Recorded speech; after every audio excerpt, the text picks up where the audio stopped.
I'm the program manager of the Institute for Sustainable Cities. We're a research institute here at college that focuses on science, urban sustainability.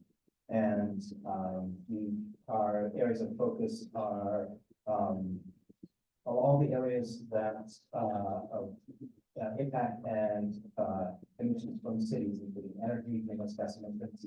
But in particular interest right now is focus on water.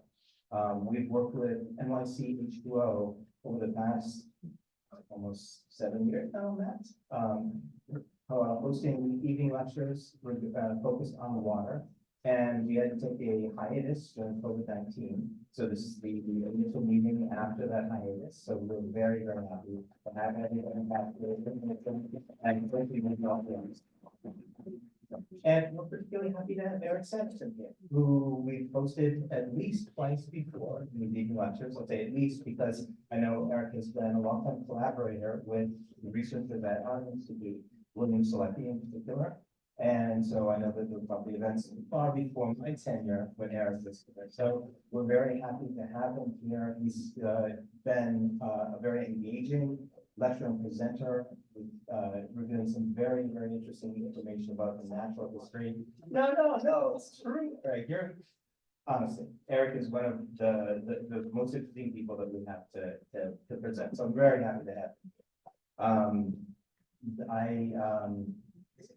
Getting on that now, but I'll turn it over to Matt Molina, who is the director of NYC H2O, our partner in these events and long-term collaborator.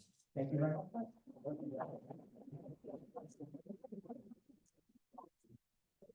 Thank you, Doug. Good evening, everyone. I'm Matt Molina. I'm the director and founder of NYC H2O.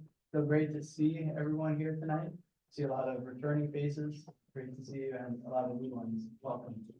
NYC H2O is a nonprofit organization that focuses on environmental education and stewardship. We back up. I want to thank the folks who made tonight's event possible. First of all, Doug and Hunter, and I also like to thank the NYC H2O board. We have an incredible board, Peter and Roma and Damian and Sally.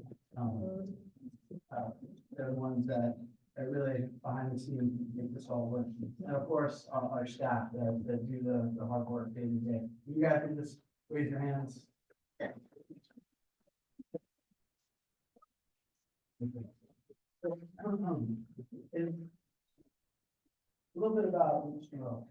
We are an environmental education organization, and as part of that, we bring kids out to parks on field trips. And so we help to take care of those parks. A little hard to hear. There's a level there, Mike. Did they turn the lights down, Matt? Oh, Yeah. I'll move this way. Your kids play tree races at Baisley Pond. That's a beautiful park in Queens, and the pond itself used to be a reservoir for the city of Brooklyn. So kids learn in a fun way about the city's infrastructure and the water system, and they have a good time when they're doing it. What is a tree race? A tree race, it's a good question. What is a tree race? A tree race is a fun way to get kids moving from one tree to another. And then we make observations about the trees. And we're fortunate to have Ken Chea as one of our educators, who taught me a lot about trees, something that I knew nothing about. I didn't know the difference between a maple and an oak when I started doing this program. But Ken knows every tree, and if you don't believe me, look him up. He's mapped every single tree in Central Park, 19,620. So we're that is a tree race. Once we get to the trees, we make observations about them, and the kids are into it. I think people are naturally have a connection with nature. And this again is Baisley Pond. Unfortunately, it gets abused, and so we fish the trash out. And Kate Mooney is, one of the facilitators that helped make that happen, so I thank her as well. And there's incredible nature, to see it in these beautiful parks around the city, and we work in all 5 boroughs. And, this is a juvenile great blue heron, that eats lunch in Paisley Pond. So the students get to see some incredible nature.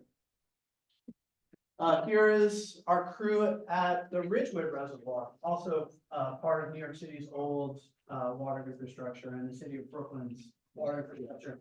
It is a pond now, and we help to take care of it by removing those phragmites, those tall grasses, which if you just leave them, they'll take over the whole pond, which would be unfortunate because the pond is home to everything that loves to live in the pond, from ducks and geese, grebes, frogs, turtles, little shrimp, all kinds of great stuff. So this is our crew, and these are young folk that we trained, and we're very it's fun. It's fun working with. And this is a grebe. It is on the threatened species list in New York State. And so we have rescued its habitat at the Ridgewood Reservoir, and that is proof.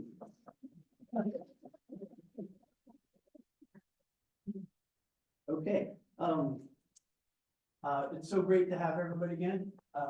I'm very pleased to welcome Rifal Imam, who works for Rebuild by Design, who works with Eric on this issue of flooding. So please join me in welcoming Rifal.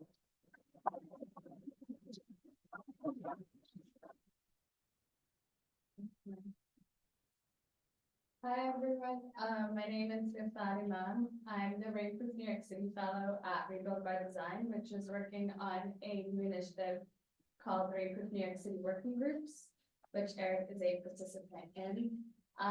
Overall, it's a new initiative to kind of think about how we adapt flooding with water in New York City. And we really want to think about how to bring it on a much wider scale than just the working group. So today I'll go over the history of Rainproof New York City, kind of where we are at the process, the process of the working groups itself, and then what we're thinking post working groups and during working groups itself.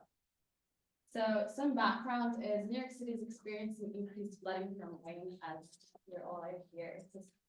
You all know, since September 1st, 2021, Hurricane Ida hit, and that was a massive change for New York City.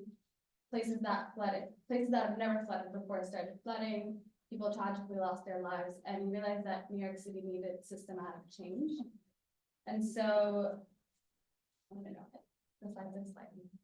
but basically we realized that New York City needed to adapt to living with water. We needed to normalize living with water, but also change our infrastructure, change the way we think about water. And so we came up with these 3 reports, which are Towards the Rainproof New York City report, an anthology of ideas, which kind of brought different experts in different fields to think about water in New York City, think about flash floods and what we could do about it. And then our Blue Green Infrastructure report, which shows that there's a 2-to-1 payback if we invested in Blue Green infrastructure. We took all this research and kind of found a 3-pronged approach to approaching rainproof and how we can systematically change New York City. First is we start with the most socially and physically vulnerable communities in New York City. 2, we create a massive investment in multi-benefit community solutions. When we talk about multi-benefit, we think about not just the infrastructure itself and how it could capture water, but how it could bring health and economic benefits to our communities. And 3, where we cannot fully go green, we prioritize co-benefit solutions. And so we brought our research into actual action by partnering with New York City agencies, nonprofits, and we're steering it with one architecture. And then we brought it to different community members. And the 3 challenges we're starting off with are 1, managing increasing heavy rainfall. How can we shift New York City's policies and priorities to create a comprehensive plan to prepare for increasing rainfall? This one is really thinking about space. The space we have in New York City and how we can manage it and adapt it and also think we can innovate. Challenge 2 is thinking about housing mobility and what does an equitable buyout program look like for New York City? and it would inform the policies of New York City government itself.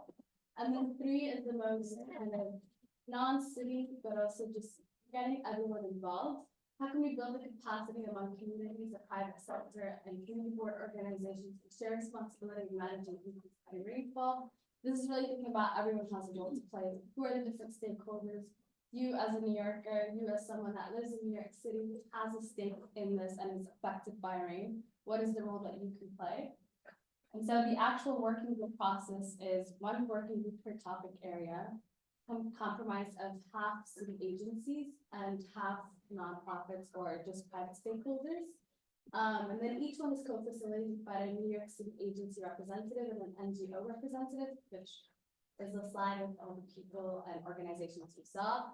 And then the decisions to the working groups are made all together. The working group does them together and it's kind of just facilitated all together. It's a time-bound initiative. We officially kicked off in January, even though it started back in November, and it's going to end, and I put it in quotation marks because we see that this will continue afterwards, but the actual process ends in June with the 2nd symposium. It's an interdisciplinary process, and the overall coordination is done by Rebuild by Design, One Architecture, and New York City agencies, and we kind of meet every week to check in, make sure that everyone is staying connected.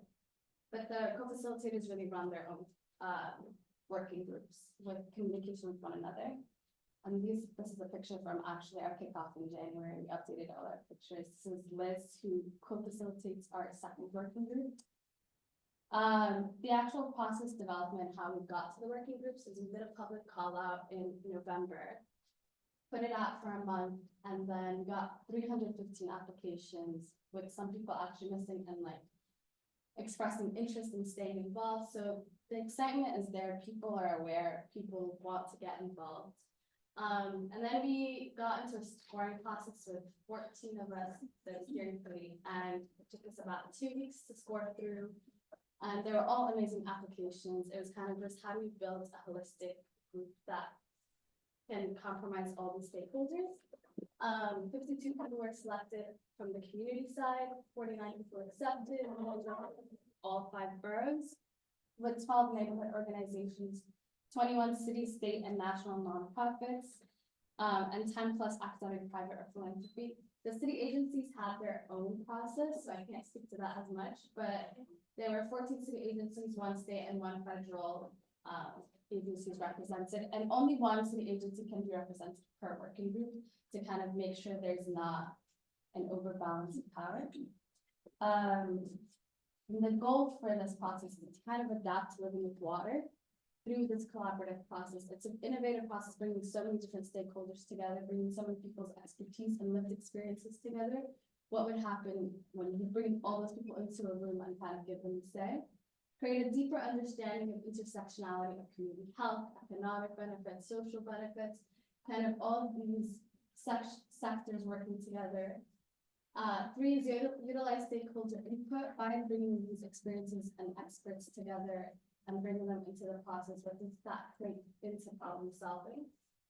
Create a replicable model of community and government collaboration and policy design. As far as I know, there hasn't been a process like this in New York City. So even though we're talking about rain right now and rainproofing, it's just the process as a whole that what would happen when you kind of bring city and private together. What happens when you bring community and city together, and what does that do to a process? So we want to kind of create a replicable model that could be used to any problem solving that New York City may face or outside New York City. And then just shared ownership with stakeholders and agencies since you're bringing them into a room directly. This is our timeline. It's kind of a mess right now, but basically November is when we did the call out, applications we scored in December. January we kicked off, and right now we are working on actually convening and doing the work. So different people are volunteering for different different work that is needed to be done. They're splitting into subgroups. Some people are doing stakeholder analysis, whatever the work is needed for each working group. They kind of convene and figure it out together until April, which is our midpoint convening, when all the working groups come back together like January and kind of discuss what they have been working on over the last couple of months and where do they see, where who they see their work going forward until June. And then in May, they take all these findings and this feedback from the midpoint convening to refine it. And then June comes with the public symposium. Where we also are right now is thinking about public engagement and widening Rainproof New York City past the working groups and bringing that out of public engagement. So thinking about events that you all would be interested in, events that we could bring to your communities, how Rainproof New York City can connect, the working groups themselves can connect. So if anyone has any ideas, you can email me. I know it doesn't show, but I can say it out loud, which is RIMAM@rebuildsbydesign. Right there, .org. Yeah. Thanks.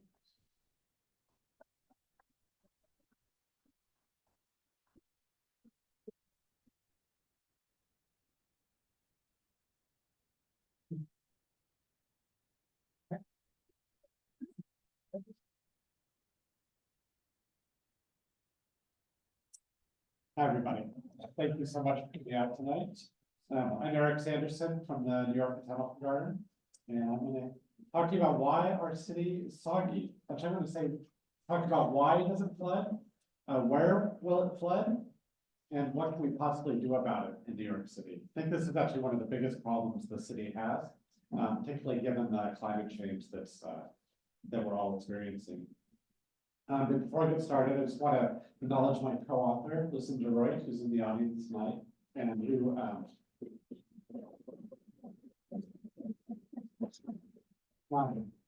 Lucy's been very important for how we've shaped this entire work, and you're going to really see her masterful analytical work in the middle part of the presentation. And then I just want to acknowledge the New York Botanical Garden. Last time I talked to this group, I was working for the Wildlife Conservation Society, so i.e. the Bronx Zoo. And just earlier this year, Lucy and I moved over to the garden. So for the last 9 months, we've been trying to build a new program in urban conservation.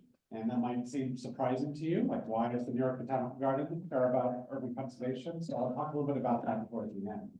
I actually think it's the ideal place to bring just the kind of skill sets that New York City requires at this point in time. And I'll tell you why. So why? Why does it flood in New York City?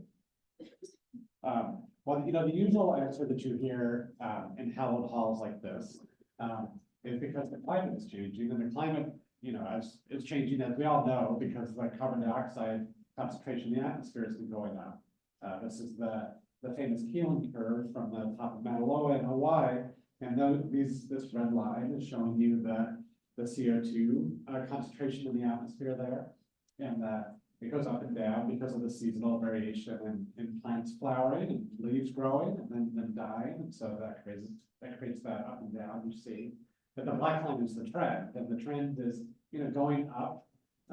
Maybe it's starting to curve up a little bit, but it's much higher than it was before. The concentration of CO2 in the air that we're breathing right now hasn't been experienced on Earth for 24 million years. You have to go back to the Miocene, and there were like giant rhinoceroses lying around in what's now New York City. One of the consequences of having so much CO2 in the air, of course, is that it traps more energy from the sun than it did before, and that is warming the climate. And warmer air holds more water. It has more energy, right, because it's warmer. And so there's, you know, changes to the climatic system, to the meteorological system, bigger storms, more wave action. And the air literally holds more water. So when it does rain, in some places we get a lot more. And that's what these two curves are showing. These are projections for the New York City panel on climate change. The temperature graph on the left and the precipitation on the right. And you can see on average precipitation's thought to increase about 15% over the course of the 21st century here in New York City. And in fact, we're already seeing that, you know, as was already referenced with Hurricane Ida, you remember Hurricane Sandy, you remember last September, right? When we had that weird, you know, hurricane that missed us and hit New England and then swung back out in the Atlantic and then did this really odd thing that came back in. You know, most of our weather comes from the west or from the south or from the north, but to come out of the east is very unusual. And this is just what the, you know, climate change scientists have been telling us for years is going to happen. Because an odd things are going to happen to the climate system because of the increased energy in it. And it's not just the climate scientists that are noticing, but New York City as well. These are a series of reports all about resilience and sustainability and climate change in New York City. And if you sort of read these in sequence, as I have, and know the people that have written them, you can tell them getting more and more worried, right? If you were in the city after Hurricane Sandy, you remember, Mayor Bloomberg's message was, well, this is really terrible, $60 billion worth of damage, but we're not retreating from the coast. We're going to be stronger and more resilient. But if you read this, combating storm-related extreme weather that came after Hurricane Ida, you realize that they're like, oh no, this is a little bit more than we can handle. And how are we going to do it, right? As I'll talk about, the city, has traditionally thought of water as something to get rid of as fast as possible, through the pipe system and then into the water treatment plants. And, but that infrastructure was built, most of it, some of it 100 years ago, some of it 120 years ago. And they had a certain idea about what a big storm was, and they made the pipes a certain size. And they weren't thinking about climate change, right? They weren't thinking about climate change, and they weren't anticipating it the way it's coming. And it's a big deal to tear up all the pipes in New York City and replace them, right? It'd be very expensive, and it would, paralyze the city for a long time. So the city's really, really working hard to try and figure out how to do it. And that's exactly where Rainproof is coming from, right? This is, a very innovative idea to actually ask, a bunch of people from the public and have a process and to use words, not just, equity and where is it going to flood, but words like buyout. That's a very big move for the city to take, and a risky. But it's not just climate change. It's other ways that we've changed the landscape. And I'm going to show you a bunch of pictures in this round circle, which is our study extent for the Wallachia project, our historical ecology project. One of the interesting things about climate change is people are always showing you maps and pictures and ideas about what the future is. Sometimes they'll back that up with what's actually happening now. But the kind of techniques that Lucy and I use is to go back in time, to actually think about how this landscape has evolved over long periods of time, over the course of the evolution of the city. And in that way, trying to bring some of these ideas about the natural ecology of this site, of this landscape, into our thinking about the city of the future. So for example, and I'm actually pleased to say this is the first public showing of this new rendering of the landscape of New York City as it was 400 years ago, before there was a city. So imagine a satellite flying over 1609, New York City. We'll come back to this. That sort of light speckled green color, those are all forests everywhere in the city. This is a forested landscape, sort of mixed deciduous forest of various kinds and sorts. And those light green colors that you see near the water, those are salt marshes. Those are tidal marshes, which are also a huge and important ecosystem. Those darker green patches that you can see a little bit on Long Island there and up in Harlem, those are grasslands that have to do with the soil conditions, with Lenape people using fire. There are many, many other kinds of ecosystems, but let's just focus on forests here for a second, because what do forests do? They interact with the precipitation, but the reason we have forests here is because we have a climate that works for forests. And so it rains, and when it rains, what happens in a forest? Well, the canopy, all the leaves, they capture some of the water. So, if you're outside and it's raining one day, and it starts raining, and if you go underneath the trees, it's not raining under the trees, right? Because they're actually capturing some of the water. Deciduous trees will hold a quarter, a half inch of water before it starts flowing down the stems. And of course, when it flows down the stems, some of it also falls through, misses the leaves, falls through the bottom. And then it flows into the ground and into streams. If there's excess water, it flows off the streams, but it also infiltrates into the ground. So the water, comes down the trees, it's slowed, infiltrates into the ground. The stream is also infiltrating water. The water is sort of leaking out underneath the stream all the time into the ground. The ground is like a big sponge. It holds a lot of water, depending on how thick it is and the soil type and how compacted it is. And then some of that water actually runs down into the groundwater. and then flows underground. There's topographic surfaces underground that the water is flowing. But then there's this amazing thing called evapotranspiration. Evapotranspiration, which is a combination of evaporation, which is, just the water turning back to water, vapor going back up in the atmosphere, and transpiration, which is what the plants are doing. And one of my colleagues at the garden recently pointed out to me that in a famous book about biogeochemistry, the author estimated that trees move twice as much water on Earth as rivers do. Yeah. The trees are really, just think about them. Like they have these big deep roots. They have all these branches and these leaves up in the sky. The way trees make their living is by doing photosynthesis, right? By taking, carbon out of the atmosphere and dividing into sugars. And to do that, the carbon dioxide has to get into the leaves. So on the bottom of all the leaves, there's little tiny holes called stomata. And those stomata open. And when that happens, the carbon dioxide comes in and the water comes out. And they have to have the water because that's how they get the sugars back down into the roots. And that's how they get nutrients from the roots back up into the leaves, right? So this is what they're doing. So they are like these huge straws drawing water all the time out of the groundwater, out of the soil and putting it back into the atmosphere. So compare this scene with this one. But once upon a time, there's also a forest, even though it looks like 71st Street. So if you're in 71st Street, it does rain in 71st Street. And then what happens? It runs off, right? Because there's all this impervious stuff. In fact, why do we even have roads? Why is there all that pavement there?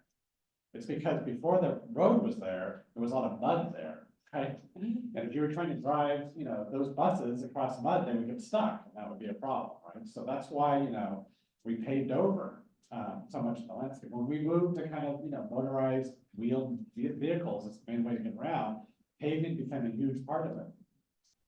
It also turns out that the asphalt that we're using to make the roads is a byproduct of all the petroleum that we're processing to make gasoline to move the vehicles, right? So all makes a nice system, right, all together. But from the water's perspective, it just makes big rock. It's like the city is a rock. You pour water on a rock, what does it do? It just runs off. And so, the city planners realized this, and so they planned a drainage system, right? Especially as the city was building out in the late 19th and early 20th century, they were extending the sewage infrastructure and the stormwater infrastructure to convey the water. And they used to just convey it out to the ocean, just dumped it in the ocean, up until the Clean Water Act. And then after the Clean Water Act, the city has done a lot of work to try and treat as much as the water as they can. And the Clean Water Act of 1972 requires that they treat all the water on a sunny day. They don't have to treat all the water on a rainy day. They treat some of it, and they try to treat as much as they can. But the system is designed so that if there's too much water coming into the treatment plant, it just goes over the top. And I'm sure you've heard the story, but we have combined, a lot of the city has combined sewage and stormwater infrastructure. Again, a design feature, not a design flaw, because they thought, well, the rainwater will just flush all that sewage stuff out into the ocean, get rid of it, right? It's a great plan. Except it's not, because it's creating all kinds of water quality problems, which the city is working really hard to try and fix. And now it's also a water quantity problem, which is, can this system even move enough water with climate change? So I'm going to show you, if you were in hydrology class, you would see a diagram like this. You'd see a forest, and you'd see that P of precipitation coming down. And the forest, and including the soils in this case, stores some of that water. And then it infiltrates some of the water. And then it puts some back into the atmosphere. So these are all rates, so much water per period of time. And, if you don't want to have a flood, these things have to balance each other. But sometimes, the system gets overwhelmed. It can't take care of all of that. And so some of the water flows off of the forest. And of course, this box of forest is next to another box of forest. And sometimes that forest is also leaving water. And if you have water coming into the forest and going out of the forest, you know what we call that, right? A stream. That's what a stream is. A stream is an ecosystem that nature devised to move water down to the ocean, and it flows downhill. So when you can then compare this with the way, engineers think about the city, which is you have a street, and it rains on that street. You don't have much storage on the street, right? The ground might hold a meter of water, the soil might, but the sidewalk will hold a millimeter or 2 millimeters of water. You have a little bit of evaporation and transpiration, more evaporation than transpiration, depending on how many street trees you have. You have very little infiltration, although it's not a perfect system. There are cracks everywhere. So there is water that like escapes the sidewalks, and escapes in the cracks, it goes down into the ground. But the upshot is that you have a lot of flow out, right? That's hitting the street. And of course, there's often a street next to the street, which might be flowing, especially if it's going downhill. And you know what you call that? It's a flood. So this is the problem. And if you start making P bigger, it just becomes a bigger and a bigger and a bigger problem, right? So if this was like a hydrology class, a forest hydrology class, we call this the water cycle, right? Or a hydrologic analysis. But if you go, 2 floors up or whatever, in the engineering department, they would call it hydraulic.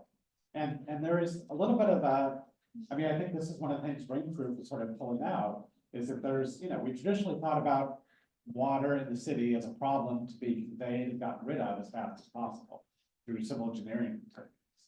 And the ambition is to sort of bring a more hydrologic perspective into that thinking. And think, how can we ask nature to help us and maybe restore some of the nature in accompaniment with the hydraulic system to make it all work together. Because in addition to the sort of qualities of the forest and the street, you have to think about this at the landscape scale. This is our map of the historical topography and bathymetry of the New York City region. So you can see Manhattan there, that's the sort of long, thin one in the middle. Everybody see that? Everybody know what I'm talking about? And you see Long Island there, you see Staten Island and the Bronx. This is an estuary, you can see the ocean. You have to the rest of you. All right, we have an ocean, the Atlantic Ocean, and so this is an estuary. Geographically, we would think about this as an archipelago in an estuary, right? That's what New York City is. It's across a series of islands. The Bronx here is the only Midland part of the city. And so, that's really what's influenced our climate. And then these hills, this topography that you see here is mostly a glacial topography having to do with the Wisconsin Glacier 20,000 years ago. And this glacial moraine coming down here, this is marking the end of the last glaciation, and Ridgewood Reservoir, which now shown me was right up here, and Paisley Pond was one of the ponds on all these streams there. In Manhattan, a lot of the topography has changed, particularly, sort of south of 34th Street, say. But it's not really true for the rest of the city. A lot of the rest of the city still has its topography. It's been smooth and changed some, but whole hills have not been taken away. And there's a lot of landfill that's gone on around the edges. So that is very low. And some of it's very old. Some of the landfill, especially some of the landfill in Manhattan, started in the 17th century. And it continued and continued and continued because it's always people have often valued living close to the shore. Whether you're a Native American or a Dutch settler or a British person or people even today, I live on City Island, people love to live right next to the water with a beautiful view. And that's all great and fine until it starts to flood. We've taken historical maps and then drive the streams for those and then fit them to the topography, which has taken many years and a lot of work to do. And you can see this sort of pattern of streams and springs and wetlands on this map. And I'll just show you, if I take away the topography, you can really see this here. And one of the things I want you to notice is that the stream density is really different in the Bronx and Manhattan and Staten Island than it is in Brooklyn and Queens. You see that? So there's something important to say. Not only does water go downhill, but it matters also what is underneath the ground. And it turns out that the bedrock surface is much higher in these boroughs than it is out this way, which I'll show you in a minute. The other thing to say is that Long Island is sort of, and to simplify things greatly, it's just a big pile of sand that the glaciers have left over the years. And so the water that goes there basically goes into the ground and then collects in aquifers underneath it. If I zoom in a little bit on the map, you can sort of see the level of detail here. So this is Manhattan again.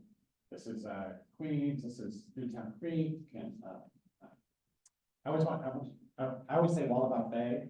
We would call that the Brooklyn Navy Yard today. This is Gowanus over here. This is a little bit of Jamaica Bay. This is the top of Staten Island. The colors here, the sort of solid lines, these are actually perennial streams. The dotted lines are intermittent streams. So these would have been places where it really would have flooded in a heavy rain event or in a big snow melt event. We also have freshwater wetlands, which are these ones here, Trains Meadow, and Forest Creek, and so forth. That's Trains Meadow, Forest Creek, so forth. And then these sort of solid green, these are salt marshes. These are the tidal marshes. There's also a bunch of small blue dots around, which are springs. We know a lot about that because these things were hugely important to New Yorkers for hundreds of years. And all these names are names of springs, streams, wetlands, Native American sites, hills, and so forth. And these are the kinds of things I'm writing about in my next book that'll come out in a year or two, which is describing in detail the historical geography of the city. And then, all this is georeferenced. You can actually see it in terms of the city that we live in today, in terms of the blocks and streets of today. So, like I was saying, the bedrock surface of New York City is such that here in Manhattan, it's very, very close to the surface, particularly sort of north of 34th Street and in the Bronx and in the sort of central part of Staten Island. But the bedrock declines precipitously to the east. So if you're out at JFK, you're 1,000 feet above the bedrock. Okay. It's very, very close to the edge. Sorry, I should have explained. This map is the bedrock surface, and it's colored in the same colors as I was showing you the topography before. But this is the surface topography. This is the bedrock topography. Yeah. So it's really quite a precipitous gradient, and that has to do with the geologic history of the city, the sort of long before the glaciers actually. This is the old edge of North America right here, and that's why the rocks, say in such a park just over here, are so old. Some of them are a billion years old. Those rocks. Whereas the glacial stuff I was talking about, that's only 20,000 years old. Mere baby, just a second ago, in the geologic history of the city. The other thing to say is that the water table, varies in elevation in different parts of the city, and it's really high, especially in Brooklyn and Queens. And again, I'll just show you this comparison here. So the water table is very high, like up here in Southeast Queens and this part of Brooklyn and underneath Coney Island. So that means if you were to like dig a hole, there would be water under there. In Brooklyn and Queens, they used to pump the water for wells before it became part of the New York City water system. And that actually lowered the water table. And there was a lot of development happened in that period, particularly in Southeast Queens. But these streams out here that you see in this part of Queens, these are actually, I think, mostly perennial because they were fed by the groundwater system. They're actually incised into the coastal plain, and the groundwater, it would rain, the water would go down the forest and then into the ground, and then would come out in the streams, and then it would bring it down to the low point. These are all kind of important considerations. Oh, let me show you one more. And so because of that, there's these big aquifers underneath Long Island. So this is a little bit confusing. It's from a scientific paper about the groundwater. So, but recognize this map, right? Do you see this A to A prime here? That transect, that's what this is showing here. It's A to A prime. So that's along this gradient from sort of LaGuardia Airport, say, out to Rockaway Beach past JFK. This is what's going on in the ground. This yellow stuff is bedrock, and you can see it declining in depth this way. And then these gray areas, these are the aquifers. These are the freshwater aquifers, the upper glacial aquifer, and the Mahogany Jamaica aquifer, and the Lloyd aquifer, and then these rarefied confining units. These are beds of clays that are keeping the water separate. And so, from groundwater perspective, you want to get down. Like, at Prospect Park, they have the stream that comes, out of the pond and goes down through the Ambergill, right, and then down to the lake. That's all artificial features. That was all made by Vox and Olmsted to make it more pastoral and more rural. And to get the water, they actually dug a well at the base of Lookout Hill near the lake, and then pumped the water to the top of the hill, and then poured it into the stream in the 19th century. And that water came out of this artificial aquifer. You also notice this dotted line here, these aquifer diagrams where it's gray and blue. The blue is actually salt water. So that's the ocean. And it's salt it's a salty aquifer underneath the ocean, right? And there's a communion between these two things, boundary. And so, another consequence of sea level rise is there's more water in the ocean. And there's more water getting down into these aquifers, salt water, and that's pushing up into the glacial, into the freshwater aquifers. It's called saltwater intrusion. And that's putting more pressure. All right, so why all this stuff? Why, Eric, why aquifers? Why bedrock? Why are we talking about this? It's because one of the kinds of green infrastructure that the cities, spend a lot of money putting in are things like bioswales and green roofs. And what's a bioswale supposed to do from a hydrologic perspective? Supposed to put the water in the ground, right? Supposed to infiltrate the water. But what if you're infiltrating a place where there's only like, a foot of soil and it's bedrock? Well, that's only going to work if there's a crack in the bedrock where the water goes. Or what if you're trying to infiltrate water in a part of the city that has a high water table? Well, that's not going to work, right?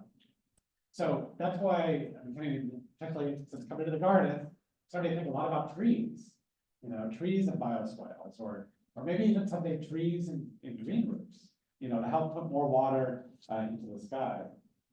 And then there are sort of larger, kind of more landscape level solutions like blue belts on Staten Island. The DEP, in the 70s when Staten Island was developing, especially the sort of southern part of Staten Island was developing, they had a choice. Do we build out more stormwater infrastructure, or do we try and keep some of the streams? And so they have sort of this sort of joint system. They built a sewage infrastructure, but the stormwater infrastructure is separate and it feeds into these blue belts. The idea is to try and use sort of an engineered version of nature to handle the stormwater. And then there's some places where there's plans like Tibbetts Brook in the Bronx to actually daylight streams, to restore the streams as a way to help relieve flooding and provide more community resources. There are also these cloudburst projects that the city is putting in. So this is a response to the intense rainfall event. Is to pick parts of the city that are flooding regularly, and then try and put this whole series of green infrastructure and gray infrastructure, storage facilities, and so forth on city properties to try and reduce flooding for these cloudburst events, these like really intense rainfall events. And there's 4. There's 1 in construction now, and there's 4 more planned. And I think this is a good idea. I just think as it's currently conceived, it's not nearly enough. And that's why this where question is so. So what Lucy and I have been doing is trying to look at where it used to flood, where it floods today, and where it's predicted to flood in the future. Because if all 3 of these things are true, it becomes a very compelling argument that place is someplace that needs some sort of adaptation. And we have the data about where the streams and the wetlands and the salt marshes and the beaches, and also where all the wet fill is across the city. And the city has a lot of data on flooding. It has data from the 311 calls that come from all of us, right? When it floods, you call up and you say that, someone logs that location, and, the DP, they try and respond. They actually come and, try and, if this drain is blocked, unblock the drain. It's not a perfect data set, because we all know that sometimes, sometimes people call for whatever reason. Other times people don't call if it's like over and over again, right? But we have, when does that start, Lucy? 2011, 2010. So, that's what, 13 years of data now. And you can see there are a lot of dots on this map. Right?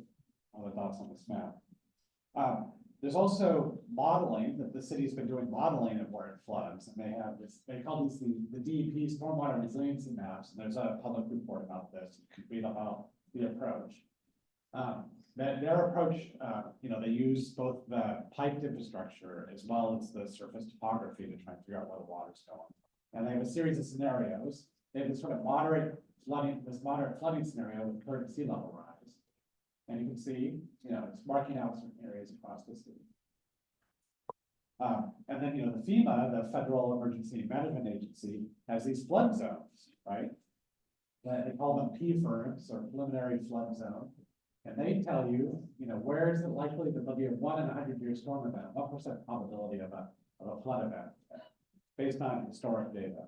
And I'll just say the city is contesting some of the details about these maps, which is why they're still preliminary.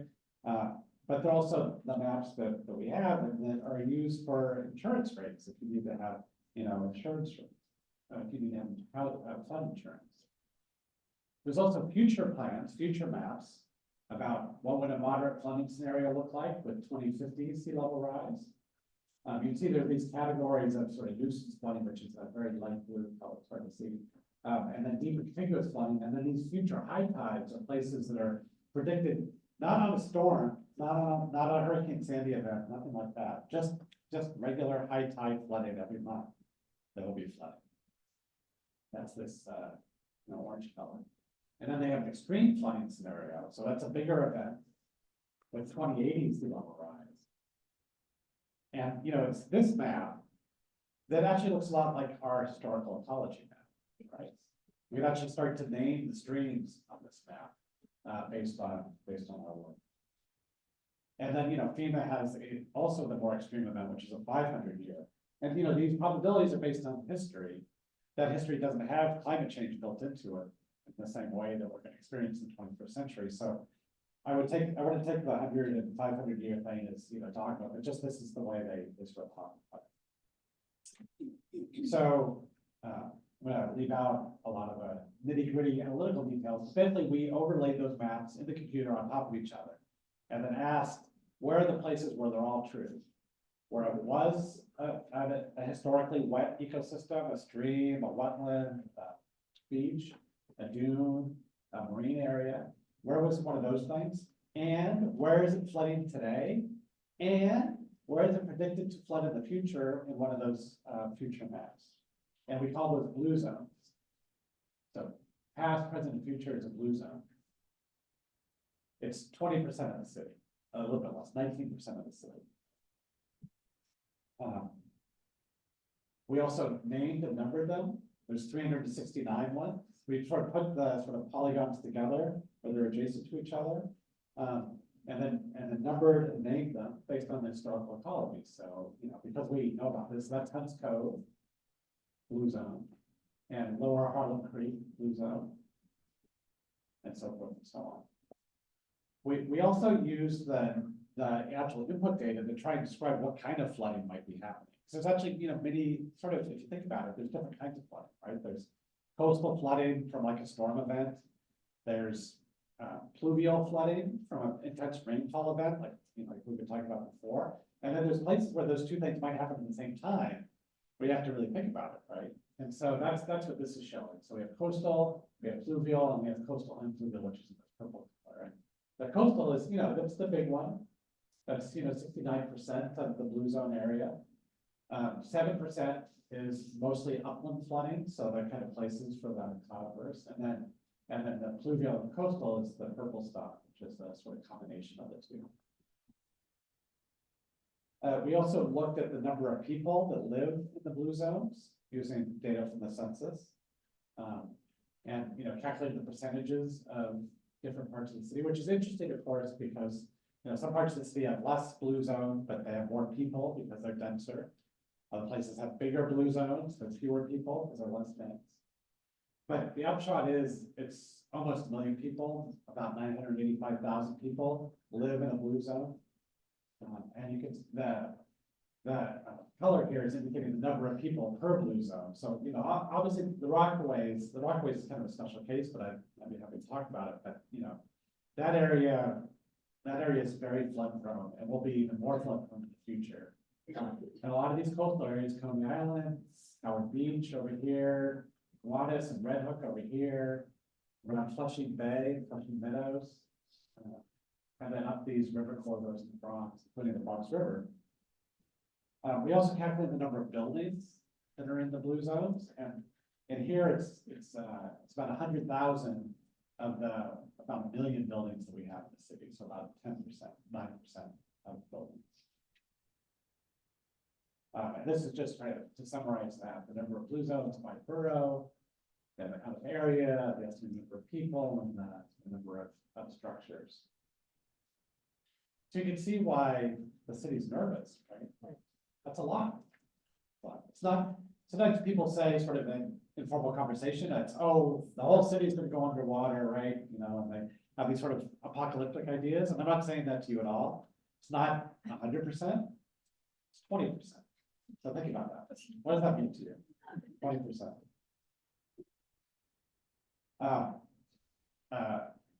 One of the interesting things about working with city agencies, which I both enjoy and frustrated by all the time, is that I try to think, what can we do on city property? And, you know, there are all these agencies that run different pieces of property. So it's really important to know who owns a piece of land and how that intersects with the blue zones. And I'm using own in a general sense, you know, that actually we all own the public land, right? The public owns the public land, but different city agencies manage it as if they owned it.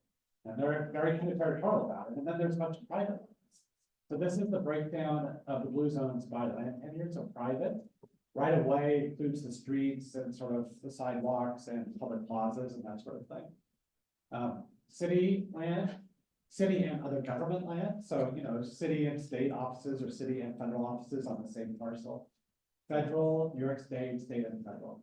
It's actually super complicated land tenure. Lucy worked a long time to put together a land tenure map for New York City, which I'll show you now. It looks like this. This is the citywide land tenure, which is about half the city is owned in private hands, and about half, a little bit more than half, is in one form or another of government hands. And the interesting thing is if you compare these two, so this is citywide, and this is in the blue zones. We can see that the blue zones are disproportionately in government hands, right? So there's the difference is 12%. So, you know, there's a little bit more land that's managed by the government that's in blue zone, which is interesting. And you can see how it breaks down by the different agencies. And why would that be? Why would there be more space that's in blue zones that the city would manage? Now, my hypothesis is because it was wet, right? Because it was wet, it was less valuable for private property in the past, right? So it tended to stay in the kind of public domain longer. And then the city, you know, the city at various points needs land to do things like public housing, right? So there's a lot of public housing that falls in blue zones. And why is that? It's because, you know, in the 1930 or 1940 or 1950, when they were building public housing in the city, the only place left was the salt marshes, right? Or the marshes. And so they would fill them in and then build the housing on it. But the thing is, nobody ever landfills more than you need to. It's super, super expensive and it's very onerous. So you only fill it up. But then if the sea, you know, if the sea level is going higher, if you're still low, you still stay low. We've also done a more detailed analysis of which city agencies on the city part of the blue zones. And you can see that, you know, the Parks Department has a disproportionate amount.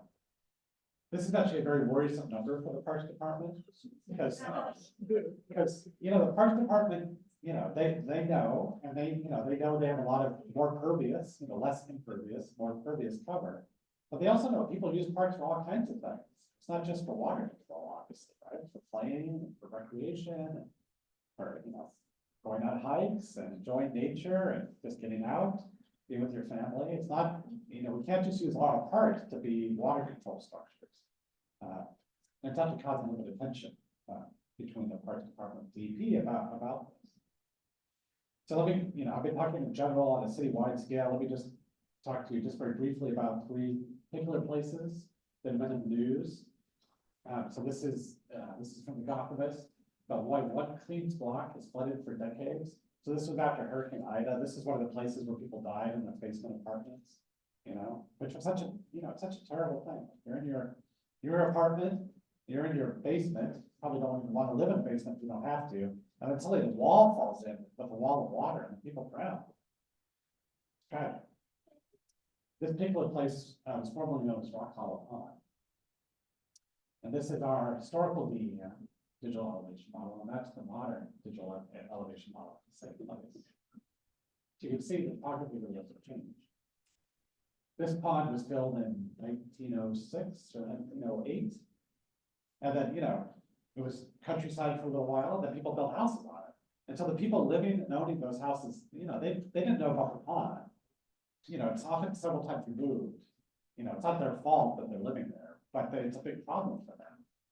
And you can see it, you know, in our historic data, you can see it in the current data, and you can see it in the future data, right? In this particular case, it's the problem is exasperated. Never say that. Exasperated. Thank you. Because of the Long Island Railroad, right, which is on a big trestle, which keeps the water from going down the historic stream.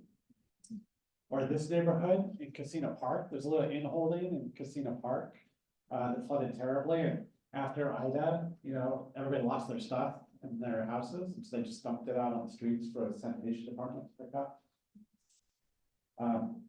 This is our historical ecology, so there was a wetland there, there's Casino Lakes just around the corner here, and then it was right close to the salt marsh.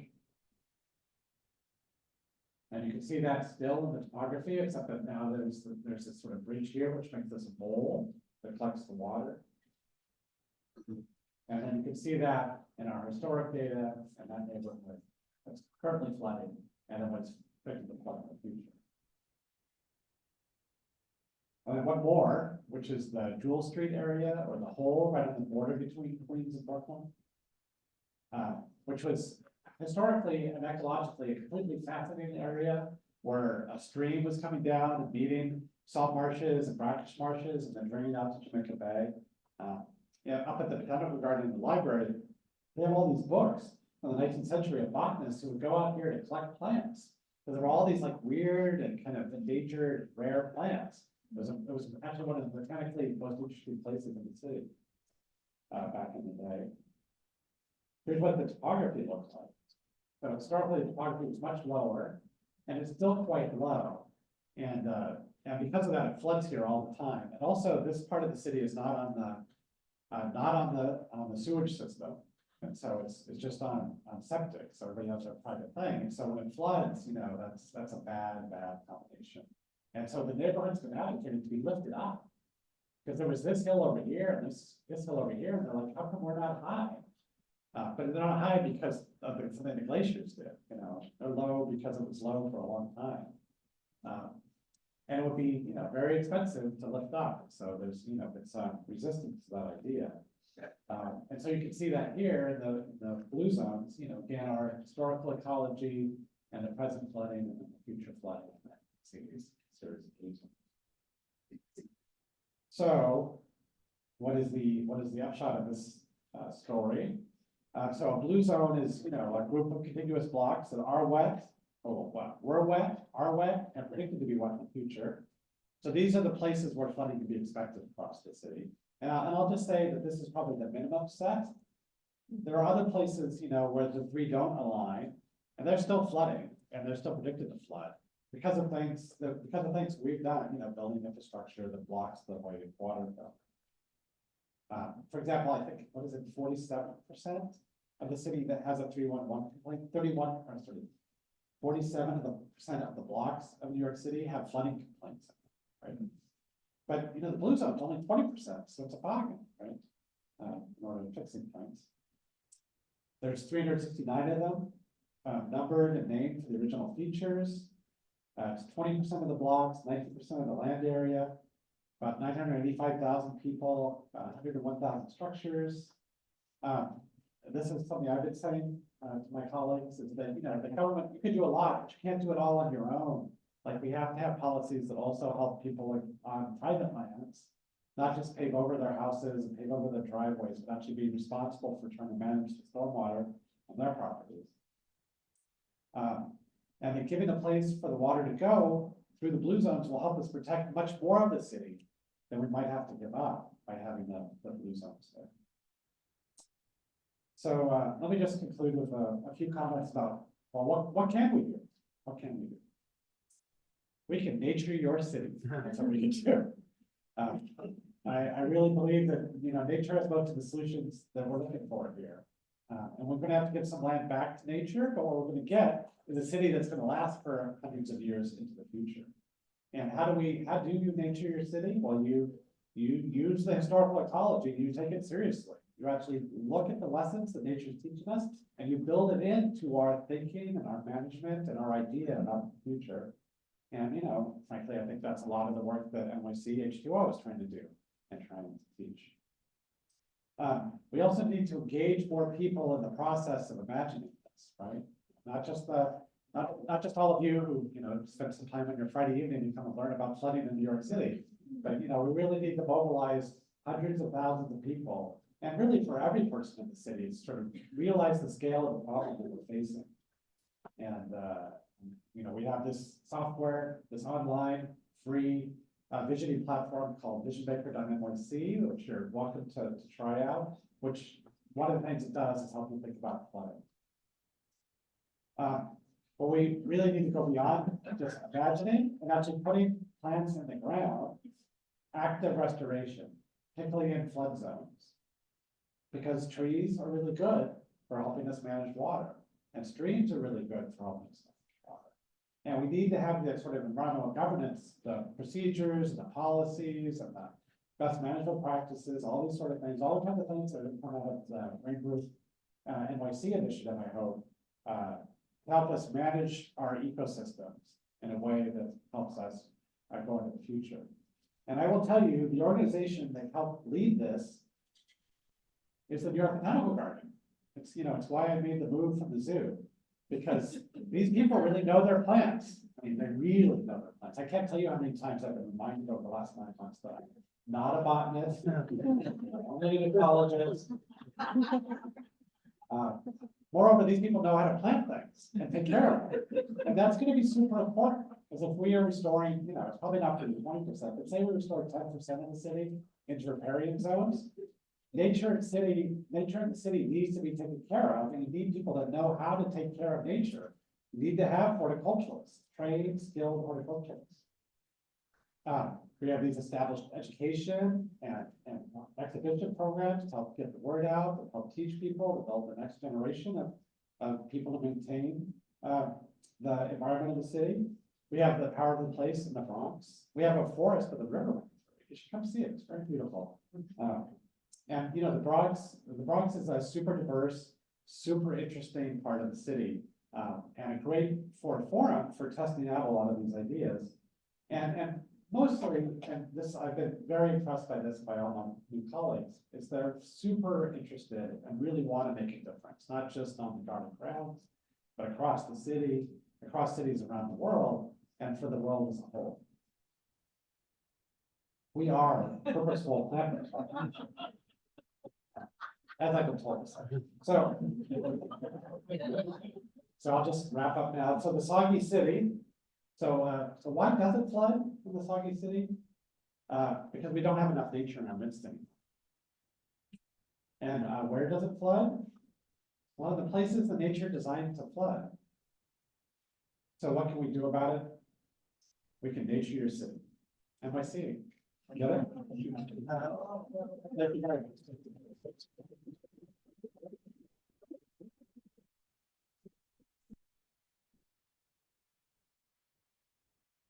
Oh, thank you. Takes a few questions. Yeah. Douglas, do we have a question? Yes, absolutely. Yeah. Anybody have a question?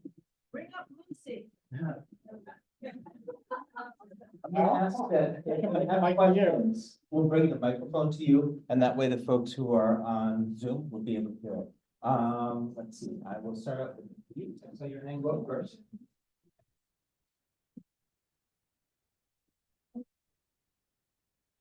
Right, I like the concept of the blue zone also because it makes it like manageable in my mind and probably in engineers and ecologists' minds to to like take on those different blue zones. And I'm wondering if you have done this analysis on a smaller city to our west, like Hoboken, that has, since Sandy, actually much faster and with what looked like better results, been able to manage some of both their stormwater and their storm surge. Right, right, you know, we haven't done the analysis for Hoboken, but I suppose we could do.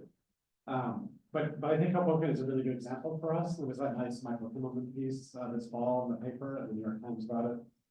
Because they're, you know, they are implementing green infrastructure at scale. And that's what's needed, because actually Hoboken is mostly on a salt marsh, you know. There was sort of originally Castle Point there, right, where the Stevens Institute of Technology is, which is a big, you know, old volcanic bluff. And then there was the Palisades right behind it, but all of where Hoboken is was what's a big salt marsh. So they really are up against it. And so it's really good to see what they're doing.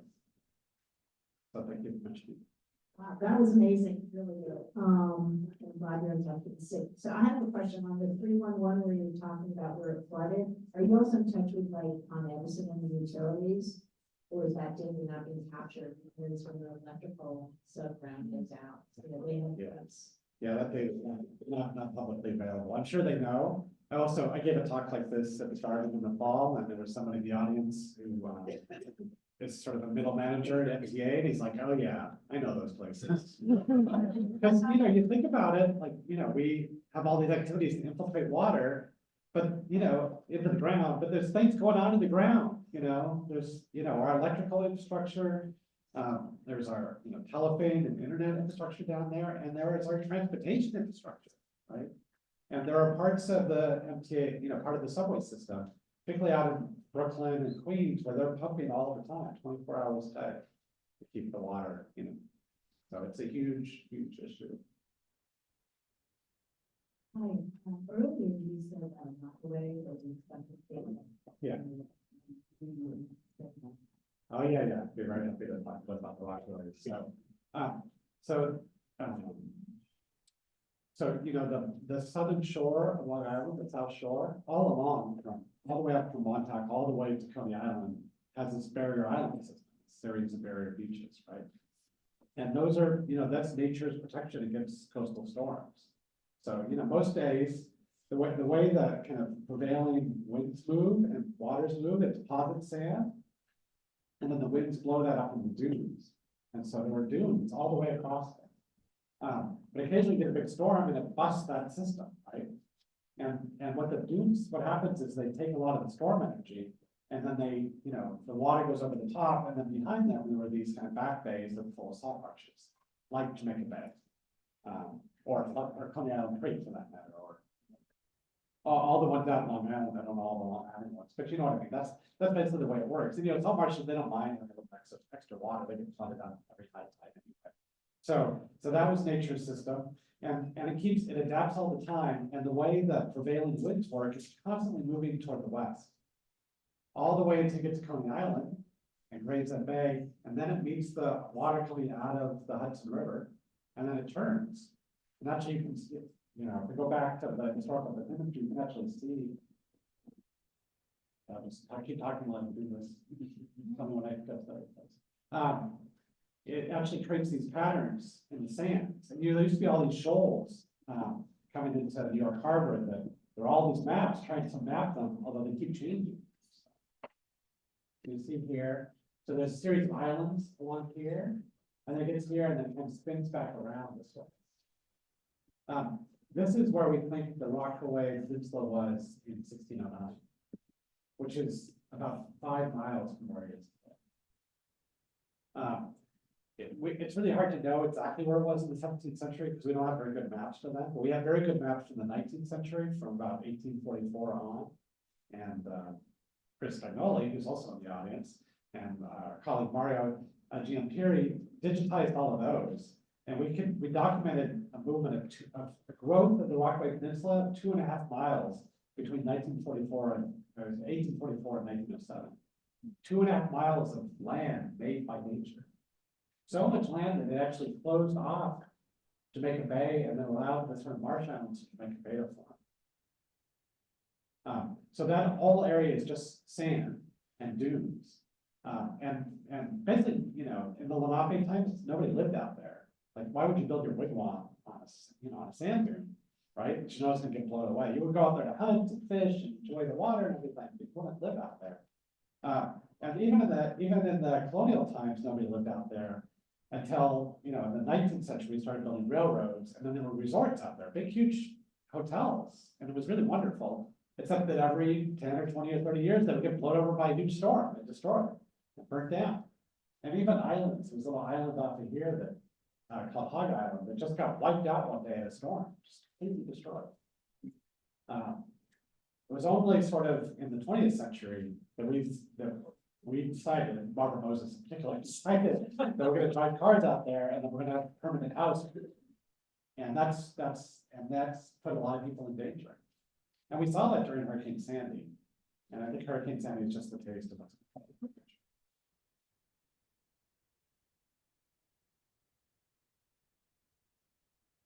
I'm aware that you're in Vagabonds, but Yeah. I was curious if there's a certain type of tree that is better at pulling water out than others, and we check to see a lot of those trees around the city. That is an excellent question, and I just proposed a research project to Garden on that question. Yeah.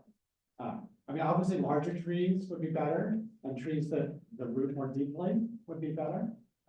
There's a lot of things, other things trees do. They actually make the soil more open, more pores, right? As the roots extend through. So not just the transpiration, but likely lessen soil compaction. So that would vary again with the species. So. And actually, one of the cool things, how many people have been to the NYBG in the Bronx? Yeah. So you know, it's very beautiful. One of the things that I've really come to appreciate is it has many kinds of ecosystems, actually. It has little samples of ecosystems. It has a 50-acre forest, has a river, it has streams. In the native plant garden, there's a grassland, a restored grassland. It has a series of freshwater wetlands, marshes and swamps, the Mitsubishi marsh, what do they call it? Mitsubishi wetland block? Yeah, that's right, you know, right? Yeah. But then also it has lawns and buildings and streets, right? And this ecosystem type that are made up, but like Park Savannah, which is, you know, like a lot of like Central Park, it's grass with big trees on it, right? Sort of a Park Savannah. So if we instrumented all of those, we could actually measure how water is flowing through them, and then do it comparatively every time we have a rain event, right? And sort of get to answer your question. I wanted to know about the trees in East River Park, which was one of the best parks that. Sure, yeah. And what could happen there? Well, there's also a nice piece on that. Yeah, you know, that was some combination of the city bureaucracy and the money running out and a desperate need to respond to these things I've been talking about in flooding. Also a strong desire to keep the FDR. Apparently we like highways more than we like trees. That's what I've concluded from that experience. Thanks for speaking for us today. So it seems like we're talking about two dilemmas here, aren't we? The rising seas, you know, the flooding and all that. We're also still hearing about people that are needing fresh, clean water in Africa, India, the usual places. I won't pretend to be the first person to think about this, but are we not talking about maybe distilling all our spare water? Because if you evaporate it, the vapor is H2O in it. Is anybody thinking about just taking our spare water and distilling it, sending it to places that need it? I haven't heard a lot about that. I think it's, you know, water is very heavy. So I think it'd be just very energetically expensive to move the water. Although there are places like California where they have, you know, really massive water infrastructure that's all about moving, but not across the ocean. I don't think so. So we repave our streets with asphalt, which is an oil product. Yeah. I'm wondering what would be the impact if we repave like side streets with brick and laid them in sand, which was permeable. Has anybody looked at that? Yeah, yeah. The DP's done a bunch of experiments that way, and that's actually in this Cloudburst project, that's one of actually the interventions they're talking about. This permeable pavers is sort of the general term for what you're describing. And that works fine, it's just that there's a lot of dirt in the city and it fills the little pores. And so when you have permeable pavers, you have to come and clean them about every 6 months. And so it's gonna require other infrastructure, like a truck, comes with like forced water to clean them on a regular basis. So there's a lot of expenses there to be considered. Actually, I have a follow-up question directly related to that. Yes. Tokyo has an incredible system of stormwater management and also permeable paving that is throughout the city. I know that at a point 15 or so years ago, there was interest on the part of DOT about using permeable paving. Do you know if there's any follow-up to that? That's exactly where they're talking about for the DEP. So this is exactly why it's so important for the city agencies to work together. Because they have to coordinate. The DEP might, have some money to put in to try to reduce flooding, but you have to get the space to do it. So they have to coordinate the plans with the DOT, right? Same with the Parks Department. That's right. And same with city planning, right? There's a lot of like talking all the time that has to go on. A lot of coordination and a lot of goodwill to make it work, right? We're going to take a couple of questions from the people who are on Zoom. Oh, yeah, great. If someone's interested in looking more in depth in the data that you presented today, is that something that they can find? They can't find it now, but as soon as Lucy and I submit our paper, then they'll be able to get it. Yeah. Yeah, we're very close to submitting a paper. Nature climate change is what we're thinking, and then the data sets will be available after it goes through the scientific peer review process. Hello, question.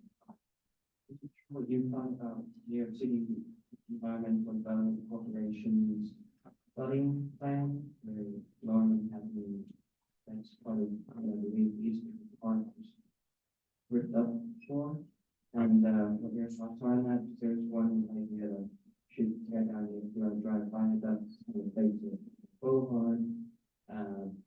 However, I feel that might not be the best idea. So the viaduct provides permanent shade.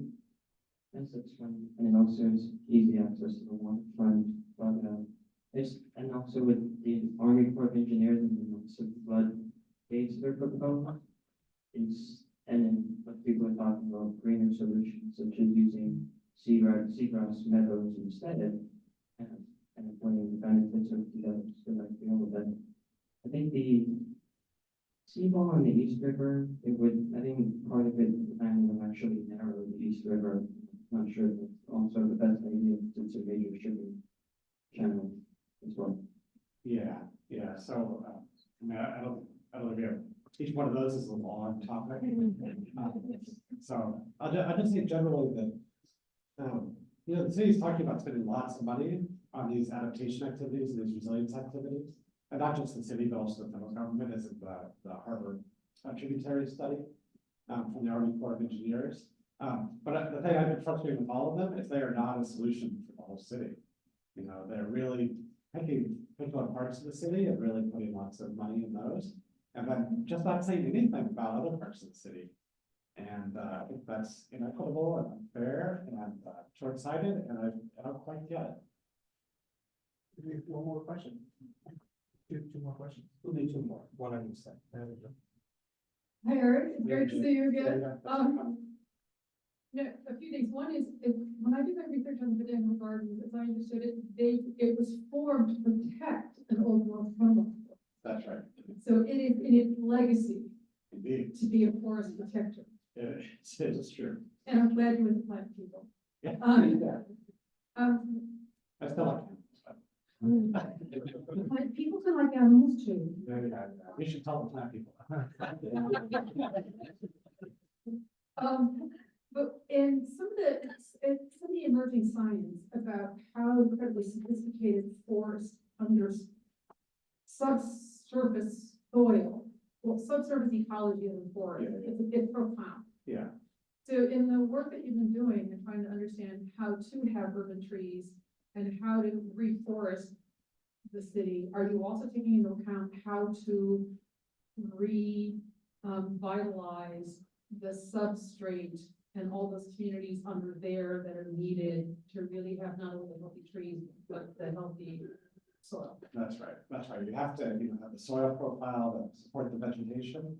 And, a lot of the city is on landfill, brownfields and things, so there's a lot of issues there. And a lot of it's very heavily compacted, so there's a lot of work, both on the sort of research side and then this kind of like, sort of applied management sort of research.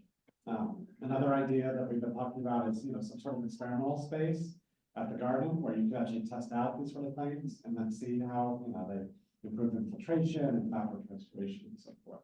So absolutely, it has to be kind of holistic. You have to think about it as a whole ecosystem, how you restore that whole ecosystem. And there's the soil and, the mycorrhizal relationships and all these things are very important. But also, the biodiversity benefits that will come from restoring so much of the city. So again, it's not like just what is the best tree to pump water, but what is the best tree that pumps water that also provides bird habitat, helps other critters as well. So thinking about all those things. This is perfect segue into my question, actually. So I'm a landscape architecture grad student, and when we talk about naturing our city, how should we even begin to suggest this? Because we are so densely packed, our soil is so compacted. We are celebrating this like million street tree project, but we're putting these trees into these tiny little plots with super compacted soil.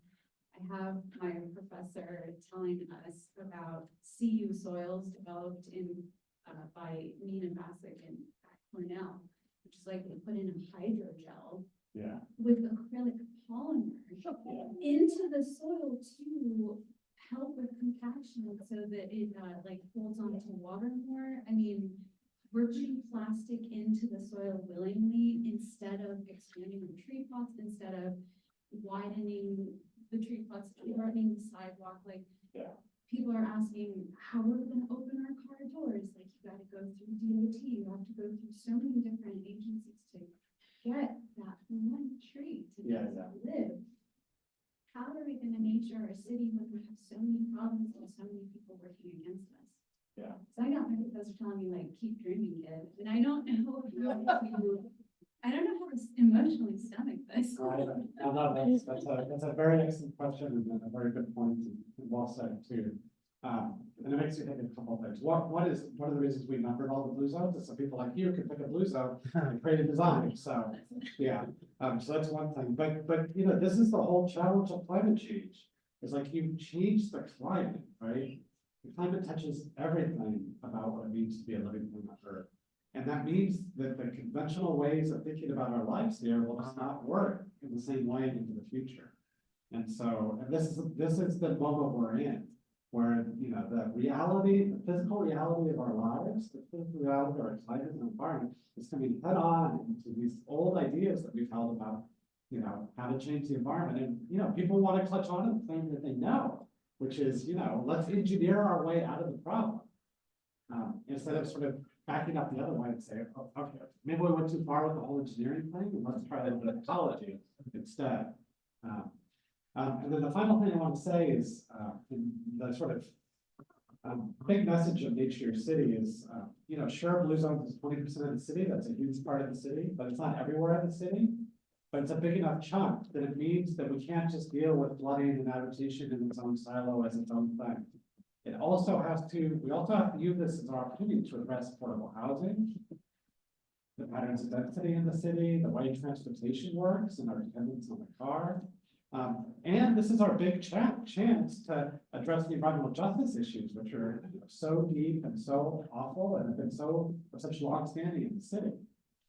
Now, my observation reading New York City history, and actually Bill Soggy, who started the State of the Cities, taught me this, which is the city only really changes through crisis.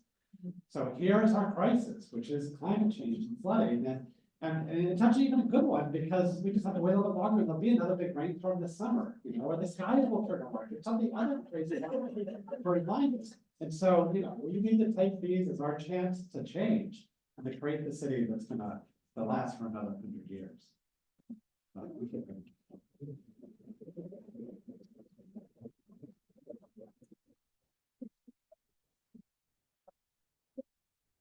you, Eric, for such a fascinating talk. I learned so much. And for sharing a cutting edge music with us. You heard it here first. Thanks, everybody, for coming out, and you're welcome to hang out amongst each other. We have a couple of cookies still in the other room. And thanks again to Doug and to Hunter for hosting us. And